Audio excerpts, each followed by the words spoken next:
komšija. Ima međunarodnu. Sad čekaj. Pomaže Bog. Da ćemo da nešto popijemo. A misliš? Konobar, Izvolite. daj 2 ljute. Odmah stiže. Slušaj, komšija, situacija je vrlo delikatna. Izvolite. I meni ćeš da daš da moj komplet. U šolju ili u tanjir? Tako bude kako god ti sam odlučiš. Mislim ovako, pošto je situacija sad vrlo delikatna.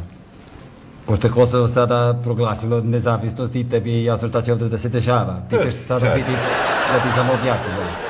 Ti znaš da te voli ko brata. I sad, pošto će da bude situacija takva da ćeš ti najverovatnije morati da odeš odavde.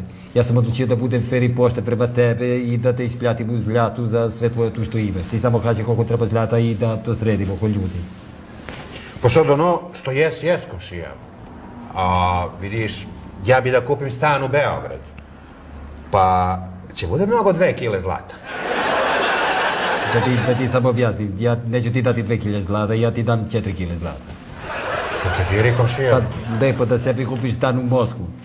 Kako u Moskvu? Pa što u Moskvu, bre? Pa zato što te volim te ko brata, pa da te ne selim 2 puta.